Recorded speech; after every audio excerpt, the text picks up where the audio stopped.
Monsieur le Premier ministre, nous voudrions nous acquitter d'un agréable devoir, qui est de remercier tous et chacun de vous pour la présence honorable de vos éminentes personnalités à la célébration du 8 mars, Journée internationale de la femme, en sigle GIF, la première de cette deuxième législature de la Troisième République. En effet, il a plu à l'Éternel Dieu, maître des temps et des circonstances, de permettre que nous nous retrouvions encore une fois pour célébrer la femme congolaise, petite, jeune et adulte, à l'unisson avec tous les autres pays du monde, sous la houlette des Nations Unies. Cette célébration mondiale de la femme vient chaque année nous rappeler que la femme, c'est l'autre humanité incontournable, l'autre père au développement indispensable, le socle de l'harmonie et de l'équilibre sociétal bénéfique à tous. C'est dire que promouvoir la femme, c'est promouvoir l'humanité tout court. C'est l'accélérateur du développement. Cette manifestation en elle-même est une approche de capitalisation du genre, en ce qu'elle met en exergue les capacités de la femme du Congo et son apport multisectoriel dans la vie nationale. Chaque année, cette appropriation de la promotion de la femme pour le bien de tous se fait autour d'un thème spécifique qui sert de leitmotiv et de base des actions durant toute l'année.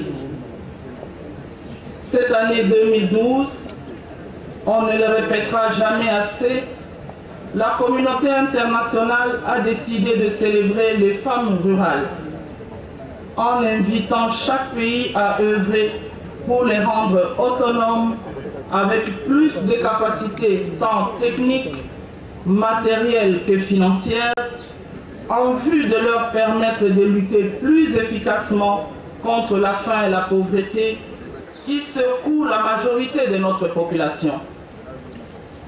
Il est demandé aussi de renforcer le rôle des femmes rurales dans la dynamique du développement du pays et dans les actions destinées à résoudre les grands problèmes du pays, qui pour la RDC peuvent se résumer en ceci: la paix, la justice, la démocratie, le bien-être, la cohésion nationale et la parité constitutionnelle. La RDC, notre cher pays, à l'instar des autres pays du monde, a capitalisé ces thèmes de travail.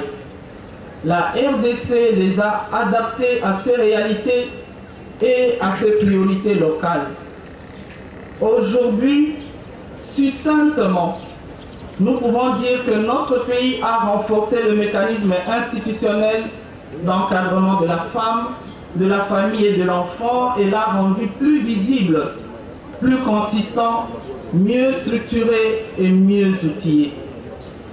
Notre pays, dans le cadre de ce mécanisme, a doté les femmes des outils de travail en termes de lois, de politiques, de stratégies, de programmes. Nous pouvons dire « j'agis, donc j'existe ».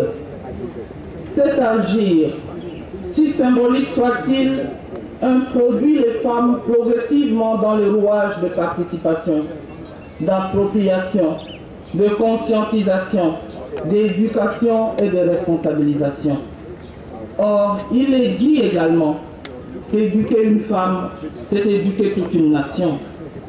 Certes, comme pour toute œuvre humaine, toute innovation et toute réforme, il y a des couacs, mais correctibles grâce aux critiques constructives, tout en sauvegardant l'essentiel, c'est-à-dire l'objectif vital.